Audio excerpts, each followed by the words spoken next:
ബാലചന്ദ്രൻ ഹോസ്പിറ്റലിൽ നിന്നും തിരികെ വീട്ടിലേക്ക് വരികയാണ്. മക്കൾക്കൊക്കെ ഭയങ്കര സന്തോഷമൊക്കെ ആവുന്നുണ്ട്. പക്ഷെ ബബിതയ്ക്ക് അത്ര വലിയ സന്തോഷമൊന്നുമില്ല. അങ്ങനെ റെസ്റ്റ് എടുക്കാനായിട്ട് ബാലചന്ദ്രൻ മുറിയിലേക്ക് കയറി പോവാണ്. അലീനെ പോയിട്ട് കൃഷ്ണമോളോട് പറയുന്നുണ്ട്, മോളെ ഇവിടെ നടന്ന കാര്യങ്ങളൊന്നും മോൾ അച്ഛനോട് പറയാൻ നിൽക്കരുത്. അച്ഛൻ ഇപ്പോൾ തന്നെ നല്ല വിഷമത്തിലാണ്. പിന്നെ ബബിതയുടെ ക്യാരക്ടർ എന്താണെന്ന് അച്ഛനെ അറിയാം. എങ്കിൽ പോലും ആ കാമുകനെ വിളിക്കുന്ന കാര്യങ്ങളോ മറ്റൊരു കാര്യങ്ങളുള്ളതൊന്നും അച്ഛൻ അറിയണ്ട എന്ന് പറയണം. അപ്പോൾ കൃഷ്ണ ചോദിക്കുന്നുണ്ട്, ചേച്ചി ഞാൻ ചോദിച്ചാൽ സത്യം പറയുമോ? എന്താ മോളെ എന്ന് ചോദിക്കുമ്പോൾ, അല്ല ചേച്ചി മനുവേട്ടനോട് പറഞ്ഞത് ഞാൻ കേട്ടതാണ്. ബബിത അന്ന് അമൽ എന്നാ പറഞ്ഞ ആ പയ്യനില്ല, മുടിയൻ പയ്യൻ, ആ പയ്യൻ ഇവിടെ വന്നിരുന്നു എന്ന് പറഞ്ഞല്ലോ ബബിയച്ചിയുടെ അടുത്ത്. ചേച്ചി അന്ന് രേവതി കുട്ടിയെ കാണാനായിട്ട് പോയില്ലേ? ആ ഒരു സമയം ചേച്ചി തിരികെ വന്നപ്പോൾ ഇവിടെ ആ മുടിയൻ അമൽ ഉണ്ടായിരുന്നെന്നാണല്ലോ ചേച്ചി പറയുന്നത് ഞാൻ കേട്ടത് എന്നിങ്ങനെ കൃഷ്ണൻ പറയുമ്പോൾ അലീന അവളുടെ വാ പൊത്തി പിടിക്കാണ്. മോളെ ഈ കാര്യങ്ങളൊന്നും മോൾ അച്ഛനോട് പറയരുത്. അച്ഛൻ ഇപ്പോൾ തന്നെ നല്ല വിഷമത്തിലാണ്. മോള് പറഞ്ഞത് സത്യമാണ്, അങ്ങനെ ഒരു സംഭവം ഉണ്ടായിട്ടുണ്ട്. ഞാൻ അന്ന് രേവതിക്കുട്ടിയുടെ അവിടുന്ന് നേരത്തെ വന്നില്ലേ, അച്ഛനെ പോയി കണ്ടപ്പോഴാണ് അച്ഛൻ പറഞ്ഞത് ബബിത പോയിട്ടില്ല, അങ്ങനെ വീട്ടിലുണ്ടെന്ന്. അതുകൊണ്ട് തന്നെ ഞാൻ നേരെ ഇങ്ങോട്ടേക്ക് വന്നു. ഗേറ്റും തുറന്ന് എന്നെ മനുവേട്ടൻ കാറിൽ ഇവിടെ കൊണ്ടുവന്ന് ഡ്രോപ്പ് ചെയ്യാണ്. അതിനുശേഷം ഞാൻ പോയി വാതിലിൽ മുട്ടിയപ്പോൾ ആകെപ്പാടെ ഒരു അലങ്കോലമായ രീതിയിലാണ് അവൾ ഇറങ്ങി വന്നത്. വന്നപാടെ എന്തിനാ തിരിച്ചു വന്നതെന്നൊക്കെ ചോദിച്ച് എൻ്റെ അടുത്ത് വളരെ ദേഷ്യപ്പെട്ടാണ് സംസാരിച്ചത്. ഞാനൊന്നും പറയാനൊന്നും പോയില്ല. പക്ഷേ അവൾക്ക് എന്തൊക്കെയോ ഒരു ബുദ്ധിമുട്ടുകളുണ്ടായിരുന്നു. അച്ഛൻ്റെ അടുത്തേക്ക് പോകാൻ പാടില്ലായിരുന്നു എന്നൊക്കെ എന്നോട് ചോദിച്ചു. പിന്നെ ഞാൻ അതൊന്നും സമ്മതിക്കാത്ത കണ്ടപ്പോൾ അകത്തേക്ക് കയറാൻ അവൾക്ക് ഭയങ്കര മടിയായിരുന്നു.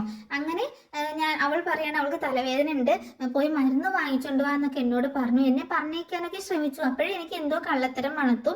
അതുകൊണ്ട് തന്നെ ഞാൻ പോകാനായിട്ട് ഇറങ്ങിയിട്ട് തിരിച്ചു വന്നിട്ട് ഇവിടെ മൊത്തം അന്വേഷിച്ചപ്പോഴാണ് അവിടെ ഇങ്ങനെ ഇവനുള്ളത്. മുകളിലത്തെ മുറിയിൽ കയറി നോക്കിയപ്പോൾ അവള് എന്നെ പോകാൻ സമ്മതിക്കുന്നില്ല, മുകളിലേക്കൊന്നും പോകാൻ സമ്മതിക്കുന്നുണ്ടായിരുന്നില്ല. അങ്ങനെ അവിടെ ഒരു സൗണ്ട് കേട്ടിട്ട് നോക്കിയപ്പോഴാണ് അമൽ അവിടെ നിൽക്കുന്നത് കണ്ടത്.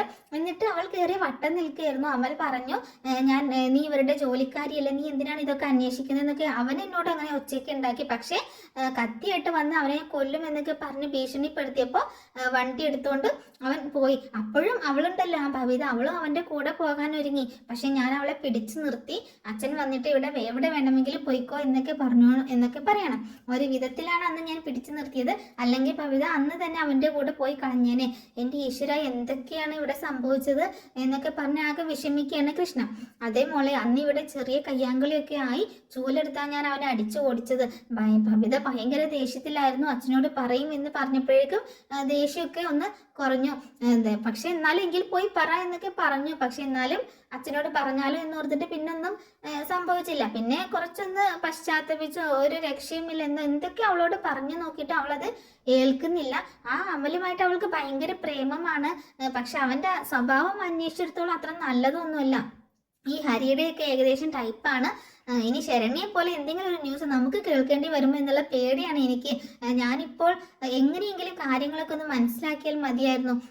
ഈ പ്രായത്തിൽ പഠിക്കുന്ന പ്രായമല്ലേ, അത് മനസ്സിലാക്കാതെ ഇങ്ങനെ കറങ്ങി നടന്നിട്ട് എന്തെങ്കിലും കാര്യമുണ്ടോ? പറഞ്ഞു മടുക്കാമെന്നല്ലാതെ ഒരു പ്രയോജനമില്ല എന്നൊക്കെ പറയണം. മോൾ അതുകൊണ്ട് ഈ കാര്യങ്ങളൊന്നും അച്ഛനോട് പറയണ്ട കേട്ടോ. ഇല്ല ചേച്ചി, ഞാനൊന്നും പറയുന്നില്ല. എന്ത് ചെയ്യാനാണ്, ചേട്ടൻ അങ്ങനെയായിപ്പോയി, അമ്മയാണെങ്കിലോ വേറൊരു കഥ. ഇനിയിപ്പോൾ ഇവിടെ എന്തൊക്കെയാണ് നടക്കാൻ പോകുന്നത്? ഇപ്പോൾ ചേച്ചിയും ഇങ്ങനെ ഞാൻ ഇവിടെ കിടന്ന് ശരിക്കും അനുഭവിക്കുക. ചേച്ചി ഇല്ലായിരുന്നെങ്കിൽ, അലീന ചേച്ചി ഇല്ലായിരുന്നെങ്കിൽ ഞാൻ ശരിക്കും ഒറ്റപ്പെട്ടു പോയേനെ എന്ന് പറഞ്ഞ് കരയാണ് കൃഷ്ണ. ബബിത ചേച്ചിക്കും രോഹിത്തേട്ടനെ കിട്ടിയത് അമ്മയുടെ സ്വഭാവമാണ്. ബബിത ചേച്ചി പിന്നെ അമ്മയുടെ തനി പകർപ്പാണ്. വിവാഹത്തിന് മുമ്പ് അമ്മയ്ക്ക് ഒരു കുഞ്ഞുണ്ടായല്ലോ, അതുപോലെ തന്നെയായിരിക്കും ബബിത ചേച്ചിയുടെ കാര്യം. ഏത് നിമിഷവും നമുക്ക് അങ്ങനെ ഒരു വാർത്ത പ്രതീക്ഷിക്കാം എന്ന് പറയുമ്പോൾ, അങ്ങനെയൊന്നും പറയാതെ മോള് ദൈവത്തോട് പ്രാർത്ഥിക്കുക, ഒരു ആപത്തും വരുത്തരുത് എന്ന് അവളുടെ മനസ്സ് മാറാനായിട്ട് പ്രാർത്ഥിക്കുക എന്ന് പറയണം. ഇപ്പോൾ രോഹിത്തേട്ടന്റെ കാര്യം തന്നെ ചേച്ചി കണ്ടില്ലേ, ചേച്ചി തന്നെ എന്തുമാത്രം ഏട്ടനെ ഉപദേശിച്ചതാണ്. അമ്മ തല്ലുകൊടുത്തു, അച്ഛൻ ശകാരിച്ചു, എന്തൊക്കെ ചെയ്തതാണ്. എന്നിട്ടിപ്പോൾ എന്തെങ്കിലും പ്രയോജനം ഉണ്ടായോ? അത് ശരിയാ, മനുവേട്ടൻ പറയുകയാണ്, മനുവേട്ടൻ വൈജ മേഡത്തെ കാണാൻ പോയിരുന്നുവെന്ന്. അപ്പോഴും കുറ്റം മൊത്തം ആ ശരണ്യക്കാണ്.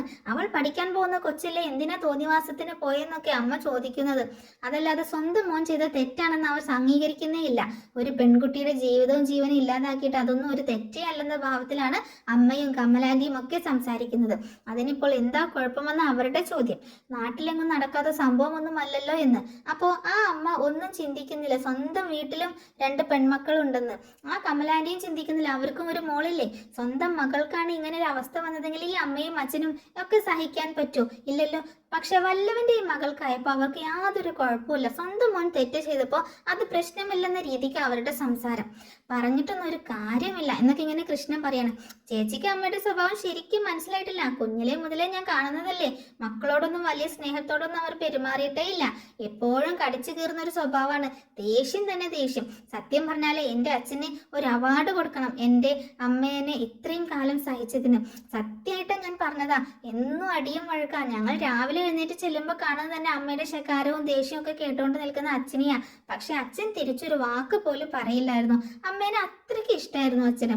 അമ്മ എന്ത് പറഞ്ഞാലും കേൾക്കും, എന്ത് പറഞ്ഞാലും മിണ്ടാതിരിക്കും. ഞങ്ങളെ ഒന്നും ഒരു കാര്യത്തിനും ഒരു ശ്രദ്ധയെ കാണിച്ചിട്ടില്ല. എങ്ങോട്ട് പോകുന്നു, എവിടെയൊക്കെ പോകുന്നു ഒന്നും അന്വേഷിക്കില്ല. അമ്മയ്ക്ക് അമ്മയുടെ ജോലിയും കാര്യങ്ങളും മാത്രം. അമ്മയ്ക്ക് എന്നും അമ്മയാണ് വലുത്. അമ്മ പറഞ്ഞത് വേണം ഈ വീട്ടിൽ നടക്കാനായിട്ട്. അമ്മ പറഞ്ഞതുപോലെ വേണം എല്ലാവരും ജീവിക്കണം. അമ്മയെ അനുസരിച്ച് അമ്മയ്ക്ക് അടിമപ്പെട്ട് ജീവിക്കണം. അമ്മയാണ് ഈ വീട്ടിലെ രാജാവ്. അങ്ങനെ ഒരു രീതിയാണ് അമ്മയ്ക്ക്. പക്ഷെ എന്തായാലും ഇപ്പോൾ അച്ഛൻ്റെ സ്വഭാവത്തിൽ അമ്മയ്ക്ക് ശരിക്കും ഒരു അടി കിട്ടിയത് പോലെയായി. അതാ അമ്മ അത്രയ്ക്ക് തകർന്നു പോയത്. ഒരിക്കലും അച്ഛൻ്റെ കയ്യിൽ നിന്ന് ഇങ്ങനെ ഒരു മറുപടി അമ്മ പ്രതീക്ഷിച്ചതല്ല. അങ്ങനെ എന്താണ് ഇത്രയൊക്കെ സംഭവിച്ചില്ലേ, എന്താണെങ്കിലും അമ്മയ്ക്ക് ശരിക്കും ഇതൊക്കെ അമ്മയുടെ പത്തിയൊക്കെ താഴ്ന്നിട്ടുണ്ട് എന്നിങ്ങനെ പറയാണ് കൃഷ്ണ. എന്നിട്ട് അലീന പറയുന്നുണ്ട്, വേണ്ട മോളെ, ശരിക്കും പറഞ്ഞത് ചേച്ചി ആരാണെന്നുള്ള സത്യം അമ്മ ഇപ്പോഴേ അറിയണം എന്നൊക്കെ പറയണം. വേണ്ട മോളെ, ഒന്നും അറിയണ്ട. ഇങ്ങോട്ടേക്ക് വന്നപ്പോൾ എൻ്റെ അമ്മയെ മനസ്സിലാക്കണമെന്ന് മാത്രമേ, എൻ്റെ അമ്മയെ കാണണമെന്ന് മാത്രമേ ഒരു ആഗ്രഹം ഉണ്ടായിരുന്നുള്ളൂ. എല്ലാവരെയും ഒന്ന് കാണണം, എൻ്റെ അമ്മയോട് ഞാനാണ് മകൾ എന്ന് പറഞ്ഞ അമ്മയെ ഒന്ന് ചേർത്ത് പിടിക്കണം, അത് മാത്രമേ എനിക്ക് ആഗ്രഹം ഉണ്ടായിരുന്നുള്ളൂ. പക്ഷേ ഇപ്പോൾ ആഗ്രഹം എനിക്ക് തീരെയില്ല. എൻ്റെ ചേച്ചി അങ്ങനെയും ചോദിക്കുമ്പോൾ അത് പിന്നെ അച്ഛൻ പറഞ്ഞത് മോള് കേട്ടില്ലേ, അമ്മ എങ്ങാനും ഈ സത്യങ്ങൾ അറിഞ്ഞാൽ ആ നിമിഷം അവർ തമ്മിലുള്ള ബന്ധം ഒഴിവാകും. ഞാൻ കാരണം ഒരിക്കലും അങ്ങനെ ഉണ്ടാവാൻ പാടില്ല. ഇപ്പോൾ എന്നെ ഇവിടെ അച്ഛൻ പിടിച്ചു നിർത്തിയിരിക്കുകയാണ്. എങ്ങനെയെങ്കിലും ഒരു ചാൻസ് കിട്ടിയാൽ ഞാൻ ഉറപ്പായും ഇവിടെ നിന്ന് പോകും. അയ്യോ ചേച്ചി ഇവിടെ നിന്ന് പോകുമോ? തീർച്ചയായിട്ടും പോകണം മോളെ. ഞാൻ പാതി വഴിയിൽ വന്ന് കയറിയതല്ലേ ഈ കുടുംബത്തിലേക്ക്, അതുപോലെ തന്നെ ഇറങ്ങി പോവുകയും വേണം. അല്ലാതെ ഇവിടെ കടിച്ചു കിടന്നാലേ അത് ശരിയാവത്തില്ല. നിങ്ങളുടെയൊക്കെ ജീവിതത്തിന് അത് ഒരുപാട് ബുദ്ധിമുട്ടാണ്. പിന്നെ എങ്ങനെയെങ്കിലും നിങ്ങളുടെ അമ്മ വരട്ടെ. നിങ്ങളുടെ അമ്മയുണ്ടല്ലോ, എൻ്റെ മാഡം വന്ന് മോളുടെ അച്ഛനും അമ്മയൊക്കെ ആയിട്ട് സന്തോഷമായിട്ട് ജീവിക്കുന്നത് കണ്ട് കഴിയുമ്പോൾ ഞാൻ ഇവിടുന്ന് പോകും. അങ്ങനെ ഞാൻ ഇവിടുന്ന് പോയിട്ട് പിന്നെ എൻ്റെ ലോകമായി എന്ന് പറയണം. ആ ചേച്ചി ഇവിടുന്ന് പോയാലും അങ്ങനെ ബന്ധമൊന്നും അറ്റു പോകത്തൊന്നുമില്ല. അതെന്താ നീ അങ്ങനെ പറഞ്ഞു? അല്ല ചേച്ചി വിവാഹം കഴിക്കുന്നത് മനുവേട്ടനെയാണല്ലോ, അപ്പോൾ പിന്നെ കുടുംബം മറ്റൊന്നും പോകത്തില്ലല്ലോ എന്ന് പറയുമ്പോൾ ഒന്ന് പോടി അവിടുന്ന്, അങ്ങനെയൊന്നും ഇല്ല എന്നൊക്കെ പറയണം. പിന്നെ കമലാണ്ടിയുടെ സ്വഭാവം കണ്ടാലേ ആരെങ്കിലും ആ കുടുംബത്തോട്ട് ചെന്ന് കയറുമോ? എനിക്ക് പേടിയാ. അപ്പോൾ ഇഷ്ടക്കേടൊന്നും ഇല്ലല്ലേ എന്ന് ചോദിക്കുമ്പോൾ ഇഷ്ടക്കേടൊന്നും ഇല്ല മനുവേട്ടനെ. എനിക്ക് ആദ്യം കണ്ടപ്പോൾ തന്നെ എൻ്റെ മനസ്സിൽ ഒരു അറ്റാച്ച്മെന്റ് തോന്നിയതാണ്. പിന്നീട് എല്ലാം മനസ്സിലായതിനു ശേഷം എൻ്റെ മുറിച്ചെറുക്കനാണെന്ന് എനിക്ക് അറിയാമല്ലോ. സ്വഭാവം പത്തരമാറ്റ തങ്കമാണ്. പിന്നെ ഏത് പെണ്ണാ മനുവേട്ടനെ ഇഷ്ടപ്പെടാത്തത്? നല്ല വിദ്യാഭ്യാസം, സൗന്ദര്യം, സ്വഭാവം എല്ലാം ഉണ്ട് എന്നിങ്ങനെ പറയണം. ആ മനുവേട്ടനും തിരിച്ചങ്ങനെ തന്നെയാണ്. അല്ല ചേച്ചിനെ ഭയങ്കര കാര്യമാണ്, അങ്ങനെയാണെങ്കിൽ നിങ്ങൾ വിവാഹം കഴിച്ചാൽ തന്നെ മതി ചേച്ചി എന്നൊക്കെ ഇങ്ങനെ പറയാട്ടോ. അപ്പോൾ പിന്നെ ചേച്ചി പുറത്ത് എവിടെ പോയാലും എൻ്റെ മനുവേട്ടൻ്റെ ഭാര്യയായിട്ട് എനിക്ക് കാണാമല്ലോ എന്നൊക്കെ കൃഷ്ണമോൾ ഇങ്ങനെ പറയണം. ശരി പോയിരുന്ന് പഠിക്കാൻ നോക്കി, എക്സാം ഒക്കെ അല്ലേ വരുന്നത് എന്ന് പറഞ്ഞിട്ട് കൃഷ്ണയെ പറഞ്ഞേക്കണം. എന്തായാലും അച്ഛൻ വന്നപ്പോൾ തന്നെ വീട്ടിലൊരു ഐശ്വര്യം വന്നു. ചേച്ചി വീട്ടിൽ ഒരുപാട് ആളുകൾ വന്ന പോലെ ആയി അല്ലേ എന്നൊക്കെ ചോദിക്കുമ്പോൾ ഇത്രയും ദിവസവും ആഹാരവും ഇല്ല, ഒരു തടവറയിൽ കിടക്കുന്നത് പോലെ ആയിരുന്നു. അപ്പൊ അച്ഛൻ വന്നപ്പോൾ ഭയങ്കര സന്തോഷമായി എന്ന് പറയണം. ശരി എന്നാ പോയിട്ട് ഞാൻ അത്താഴത്തിനൊക്കെ ഉള്ളത് ഉണ്ടാക്കട്ടെ, എന്തെങ്കിലുമൊക്കെ ഭക്ഷണം ഉണ്ടാക്കട്ടെ, നീ പോയിരുന്ന് പഠിക്കാൻ നോക്ക് എന്ന് പറഞ്ഞ് കൃഷ്ണയെ പഠിക്കാൻ പറഞ്ഞേക്കണം. ഈ സമയത്ത് അവിടെ ഇരുന്നു കൊണ്ട് വീഡിയോ കോൾ ചെയ്തുകൊണ്ടിരിക്കുകയാണ് ബബിത. ഇതെല്ലാം കൃഷ്ണ കാണുക കേട്ടോ. ബബിത ഇതൊക്കെ ഇവരിങ്ങനെ സംസാരിക്കുന്നതൊക്കെ കാണുന്നുണ്ടായിരുന്നു. അങ്ങനെ ദേഷ്യപ്പെട്ടുകൊണ്ട് മുറിയിലേക്ക് തന്നെ പോവുകയാണ്. ഈ സമയം ബാലചന്ദ്രനാണെങ്കിലോ ഫോണിൽ പലരെയും വിളിക്കുന്നുണ്ട്. ഈ കേസും പറഞ്ഞ് പല ആൾക്കാരെയും വിളിക്കുകയാണ്. എല്ലാവരുടെ അടുത്തും ഇങ്ങനെ എന്തെങ്കിലുമൊക്കെ എങ്ങനെയെങ്കിലും രോഹിത്തിനെ രക്ഷിക്കാൻ പറ്റുമോ എന്നൊക്കെ അറിയാനായിട്ടാണ്. പക്ഷെ എല്ലാവരും ബാലചന്ദ്രനെ വഴക്ക് പറയുകയാണ് ചെയ്യുന്നത്. നാണമില്ലേ നിങ്ങൾക്ക് ഇങ്ങനെ ഒരു കേസ് പറഞ്ഞുകൊണ്ട് വിളിക്കാനായിട്ട് എന്നൊക്കെ പറഞ്ഞിട്ട് ആരും ഫോൺ അറ്റൻഡ് ചെയ്തവർ തന്നെ പെട്ടെന്ന് ദേഷ്യപ്പെട്ടുകൊണ്ട് ഫോൺ വെക്കുകയും ചെയ്യാണ്. ശരിക്കും മാനസികമായിട്ട് തകർന്നു പോവാണ് ബാലചന്ദ്രൻ. ഭയങ്കര നാണക്കേടൊക്കെ തോന്നുന്നുണ്ട്. പിന്നീടാണെങ്കിൽ ഫോൺ മാറ്റി വെച്ച് ഇങ്ങനെ കിടക്കുന്ന സമയത്ത് കരഞ്ഞു പോകുക കേട്ടോ. അങ്ങനെ വളരെ വിഷമത്തോട് കൂടിയിട്ട് ഇങ്ങനെ കിടക്കുക, ഓരോ കാര്യങ്ങളും ഓർത്ത് ഇങ്ങനെ കിടക്കുകയാണ്. ഫുഡൊക്കെ അലീന റെഡിയാക്കിക്കൊണ്ടിരിക്കുകയാണ്. ശേഷം ബബിതയും കൃഷ്ണമോളെയും ഒക്കെ വിളിക്കുന്നുണ്ട് ഭക്ഷണം കഴിക്കാനായിട്ട്. ബബിതയും കൃഷ്ണമോളും ഭക്ഷണം കഴിക്കാനായിട്ട് വിളിക്കാണ്. ഞാൻ പോയി ഇത് കൊണ്ടുപോയി അച്ഛന് കൊടുത്തിട്ട് വരാമെന്ന് പറയുമ്പോൾ ബബിത പറയുന്നുണ്ട്, നീ എന്തിനാ പോകുന്നത്, ഞാൻ കൊണ്ടുപോയി കൊടുത്തോളാം. ശരി, നീ കൊണ്ടുപോയി കൊടുത്തോ, അച്ഛന് ഇങ്ങോട്ടൊക്കെ വരാമല്ലോ, അച്ഛനിപ്പോൾ അത്ര വലിയ കുഴപ്പമൊന്നുമില്ല, എന്തായാലും അച്ഛൻ വന്നില്ലല്ലോ, ഞാൻ തന്നെ കൊടുത്തോളാം എന്ന് പറഞ്ഞിട്ട് കൊണ്ടുപോയി കൊടുക്കണം. നിനക്ക് ഒരു വാശിയില്ലേ, നീ തന്നെ കൊണ്ടുപോയി കൊടുക്കണം, എന്നാലേ അച്ഛൻ കഴിക്കുള്ളൂ എന്നുള്ള, ഇങ്ങോട്ട് തന്നേക്ക്, ഞാൻ കൊടുത്തോളാം എന്നൊക്കെ പറഞ്ഞിട്ട് ബബിത ആ കയ്യിൽ നിന്ന് ഭക്ഷണം വാങ്ങിച്ച് കൊണ്ടു കൊടുക്കണം. ഞങ്ങളുടെ അച്ഛനെ വല വിരിച്ച് പിടിച്ച് നടക്കാൻ വൃത്തികെട്ടവൾ എന്നൊക്കെ പറയുന്നുണ്ട്. ആ സ്വഭാവം ഒന്നും എൻ്റെതല്ല മോളെ, ഞാൻ നിന്റെ അച്ഛൻ്റെ സ്വന്തം മകളാണ്, ഒരു ചേച്ചി അല്ലാതെ അദ്ദേഹത്തെ ഞാൻ നിങ്ങളുടെയൊക്കെ ഒരു ചേച്ചിയായിട്ടാണ് അദ്ദേഹം എന്നെ കാണുന്നത്, സ്വന്തം മകളായിട്ട്, അല്ലാതെ വല വിരിച്ച് ഇങ്ങനെ പിടിക്കുന്ന പെണ്ണൊന്നുമല്ല, വൃത്തികെട്ട പെണ്ണൊന്നുമല്ല ഞാൻ എന്ന് പറയുന്നുണ്ട്. മിണ്ടാതിരിക്കടി, നിന്റെ വാക്കുകൾ കേൾക്കുന്നത് പോലെ എനിക്ക് വെറുപ്പാണ് എന്നൊക്കെ പറഞ്ഞുകൊണ്ട് അച്ഛനുള്ള ഫുഡായിട്ട് ബബിത മുകളിലേക്ക് കയറി പോവാണ്. അവളെ കണ്ടപ്പോൾ തന്നെ അച്ഛൻ ചോദിക്കുന്നുണ്ട്, അല്ല മോളെ അലീന എന്തെന്ന് ചോദിക്കണം. എന്താ അച്ഛൻ, ഞാൻ അച്ഛൻ്റെ മോളല്ലേ, അച്ഛന് അലീന കൊണ്ടുവന്ന് തന്നാൽ മാത്രമേ ഭക്ഷണം ഇറങ്ങുള്ളൂ. അയ്യോ അതുകൊണ്ടല്ല, അവളല്ലേ എന്നും കൊണ്ടുവരുന്നത്, നീ അങ്ങനെ എൻ്റെ കാര്യത്തിലൊന്നും ഇടപെടാറൊന്നും ഇല്ലല്ലോ. ഹോസ്പിറ്റലിൽ പോയി എത്ര നിന്നിട്ടും നീ എന്നെ ഒന്ന് കാണാനോ ഒന്ന് അന്വേഷിക്കാനോ പോലും വന്നില്ലല്ലോ.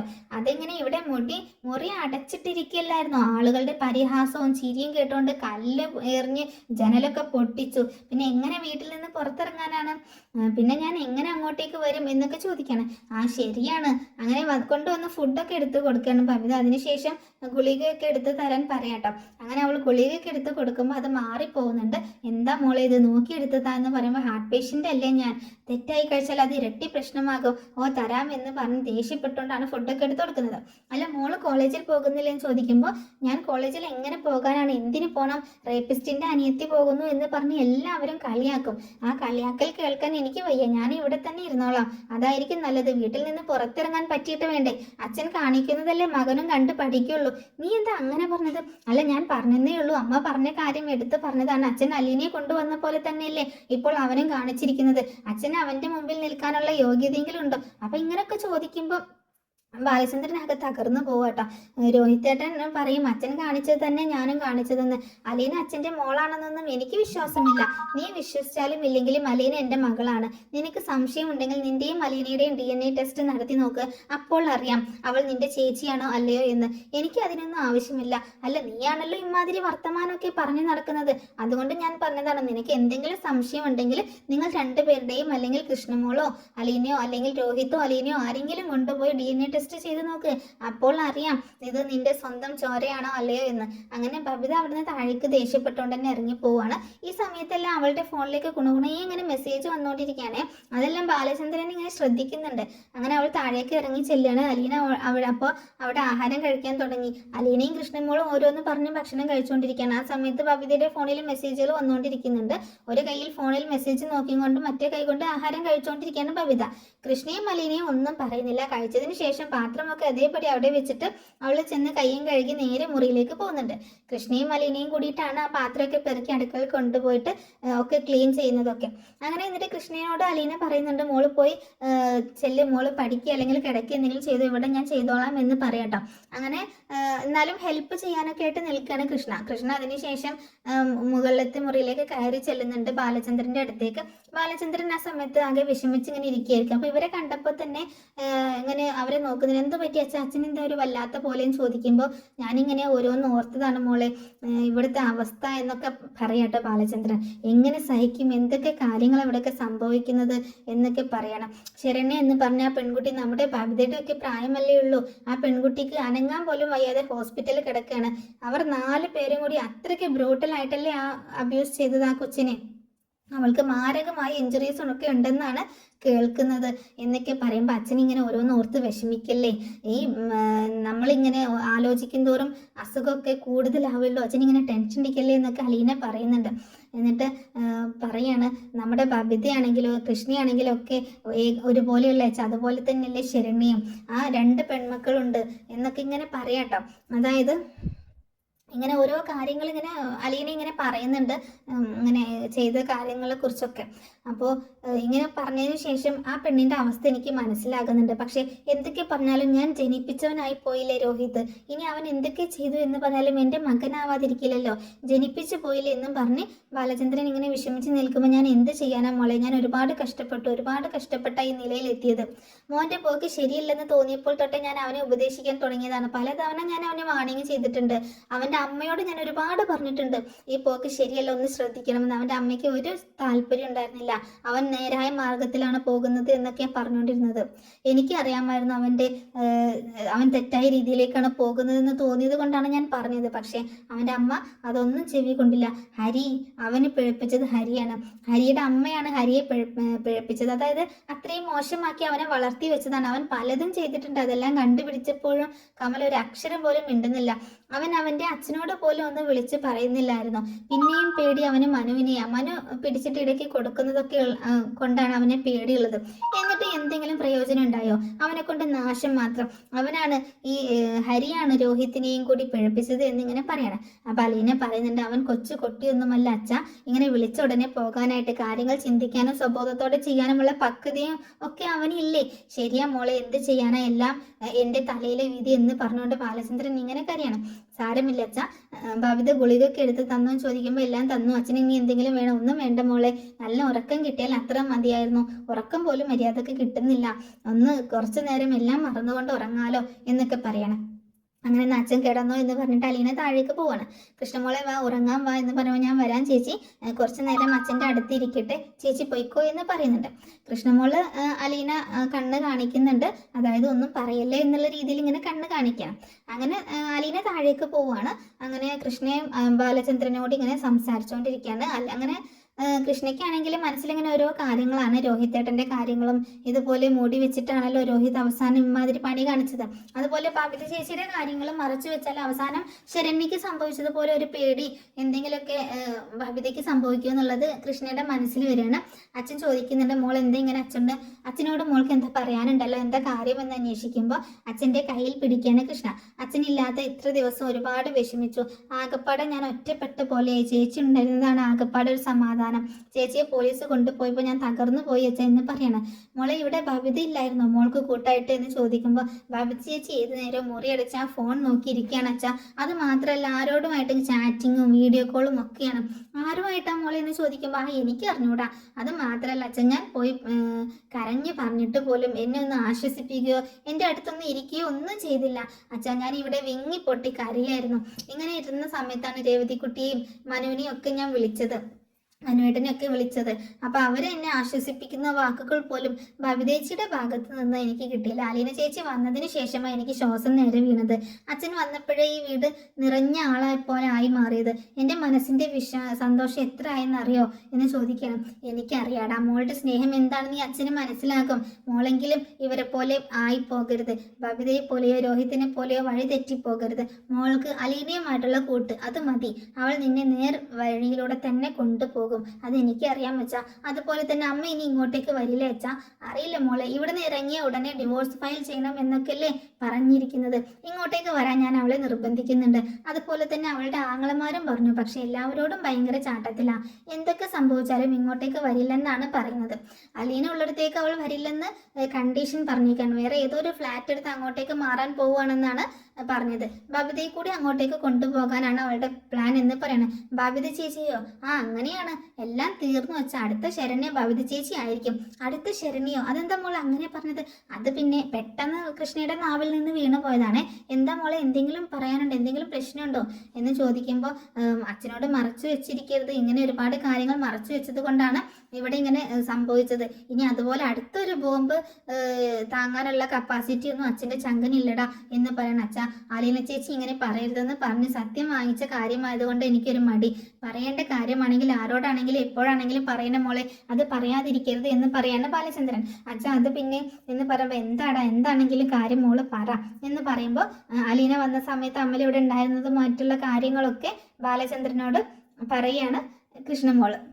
അതുപോലെ അവർ തമ്മിൽ ഇങ്ങനെ ഒരു ബന്ധമുണ്ടെന്നും അതത്ര നല്ലതെന്ന് അല്ല എന്നുള്ള കാര്യങ്ങളൊക്കെ തുറന്ന് പറയുന്നുണ്ട്. ഇതൊക്കെ കേട്ട് വല്ലാത്തൊരു ബുദ്ധിമുട്ട് തോന്നുകയാണ് ബാലചന്ദ്രന്. അച്ഛ എന്ത് പറ്റി അച്ഛൻ ചോദിക്കുമ്പോൾ ഇതുകൊണ്ടാണ് അലീന ചേച്ചി പറയണ്ട എന്ന് പറഞ്ഞത്, അച്ഛന് വല്ലതും സംഭവിക്കുമെന്ന് പേടിച്ചിട്ടാണ് അലീന ചേച്ചി പറയാതിരിക്കാൻ പറഞ്ഞത് എന്ന് പറയുമ്പോൾ ഇല്ലടെ എനിക്ക് കുഴപ്പമൊന്നുമില്ല, ഇപ്പോൾ കുറച്ച് ആശ്വാസമുണ്ട്, പ്രശ്നമില്ല, മോൾ അലീനയെ വിളിക്കേണ്ട, അവൾ അറിഞ്ഞാൽ ഭയങ്കര പ്രശ്നമാക്കും അച്ഛ, അതുകൊണ്ടാണ് ഞാൻ പേടിച്ചിട്ടാണ് പറയാതിരുന്നത്. ഇപ്പോൾ ഇനിയിപ്പോൾ എന്താ ചെയ്യാന്നൊക്കെ ചോദിക്കുമ്പോൾ ഇനിയിപ്പോൾ അവസാനം ഒന്ന് ചേച്ചി കൂടി നിയന്ത്രിക്കാതിരുന്നാൽ അവസാനം ചേച്ചി കൂടി ബബിതേച്ചി കൂടി ഒന്ന് നിയന്ത്രിച്ചിട്ടില്ലെങ്കിൽ ആകെ കൈവിട്ടു പോകും അച്ഛ, എനിക്ക് പേടിയാ അച്ഛ എന്നൊക്കെ ഇങ്ങനെ പറയണം. ഇല്ല മോളെ, ബബിതയ്ക്ക് ഒന്നും സംഭവിക്കില്ല, അങ്ങനെ അമ്മയുടെ വഴിയെ പോകാൻ ഞാൻ സമ്മതിക്കത്തില്ല മോളെ, അതോർത്ത് മോള് പേടിക്കണ്ട, അങ്ങനെ വഴി പിഴച്ചു പോയാൽ വെട്ടിയെറിഞ്ഞ് ഞാൻ ഇവിടെ തന്നെ കുഴിച്ചു മൂടും, അല്ലാതെ ഒരിക്കലും ഞാൻ അവളെ ഇങ്ങനെ തോന്നിവാസം നടക്കാൻ സമ്മതിക്കില്ല എന്നൊക്കെ പറയണം ബാലചന്ദ്രൻ. അങ്ങനെ അമ്മയുടെ കൂടെ പോകാൻ നിൽക്കുകയല്ലേ, ഞാൻ കാണിച്ചു കൊടുക്കുന്നുണ്ട് എന്നൊക്കെ പറഞ്ഞിട്ട് അച്ഛൻ ഇവിടെ പല സ്ഥലങ്ങളിലേക്കും പോകാറുണ്ട് അച്ഛൻ, ഞാൻ പറഞ്ഞല്ലോ ഏത് നിമിഷവും എങ്ങനെ എന്തെങ്കിലുമൊക്കെ ദുരന്തം നമുക്ക് കേൾക്കേണ്ടി വരും, ഞാൻ പറഞ്ഞെന്ന് ചേച്ചി ഒരിക്കലും അറിയരുത് കേട്ടോ, അലീന ചേച്ചിയോടും അച്ഛൻ പറയരുത്, എങ്ങനെയെങ്കിലും അച്ഛൻ രഹസ്യമായിട്ട് ഈ കേസൊന്ന് ഒതുക്കി തീർക്കണം എന്ന് പറയണം, അത് ഞാൻ നോക്കിക്കോളാം, മോള് പറഞ്ഞല്ലോ ഞാൻ ഇനി അലീനയോട് പറയാൻ പോകുന്നില്ല എന്നൊക്കെ പറയണം. അപ്പോൾ അങ്ങനെയൊക്കെ ശേഷം അതൊക്കെ പറഞ്ഞതിന് ശേഷം അലീന കൃഷ്ണ അവിടെ നിന്ന് പോവാട്ടോ, അച്ഛൻ്റെ നെറ്റിയിലൊക്കെ ഉമ്മ കൊടുത്തിട്ട് അവിടെ നിന്ന് പോകുന്നുണ്ട്. അപ്പോൾ കൃഷ്ണമോളുടെ അവസ്ഥ കാണുമ്പോൾ അയാൾക്ക് നല്ല സങ്കടമുണ്ട്, കാരണം പാവം കുട്ടി ചെറിയ കുട്ടിയാണ്, ഒരു കാര്യം എങ്ങനെ ധൈര്യത്തോടെ നേരിടണമെന്ന് ഒന്നും അറിയത്തില്ല, അതുകൊണ്ട് ഭയങ്കര വിഷമമുണ്ട് കേട്ടോ. അങ്ങനെ ബാലചന്ദ്രൻ അവിടെ നിന്ന് എഴുന്നേറ്റ് ബബിതയുടെ റൂമിലേക്ക് ചെല്ലാട്ടോ. അപ്പോൾ അവിടെ ചെറുതായിട്ട് ഇങ്ങനെ റൂം തുറന്ന് കിടക്കായിരിക്കും, അപ്പോഴേക്കും ബബിത അവിടെ ഇരുന്നുകൊണ്ട് അപ്പം ഇങ്ങനെ ഫോൺ വിളിക്കായിരിക്കും, വീഡിയോ കോളൊക്കെ ചെയ്യായിരിക്കും, അവളുടെ ഷർട്ടിൻ്റെ ഒരു ഹുക്ക് ഇങ്ങനെ അഴിഞ്ഞ് കിടക്കുക കേട്ടോ. അപ്പോൾ അമൽ പറഞ്ഞതിനനുസരിച്ച് അവൾ ഡ്രസ്സ് അരികിലേക്ക് ഇങ്ങനെ റിമൂവ് ഇങ്ങനെ ചെയ്ത്, അതായത് കുറച്ചൊക്കെ ഇങ്ങനെ ഡ്രസ്സൊക്കെ താഴ്ത്തി വെച്ചിട്ട് ഇങ്ങനെ വീഡിയോ കോൾ ചെയ്തുകൊണ്ടിരിക്കുകയാണ്. അങ്ങനെ ബാലചന്ദ്രൻ ഒന്ന് കണ്ണടച്ചുകൊണ്ട് അങ്ങനെ ആകെ എന്തൊക്കെയോ ഒരു വല്ലാത്ത ബുദ്ധിമുട്ട് തോന്നുകട്ടെ ഇങ്ങനെയൊക്കെ ചെയ്യുന്നത് കാണുമ്പോൾ.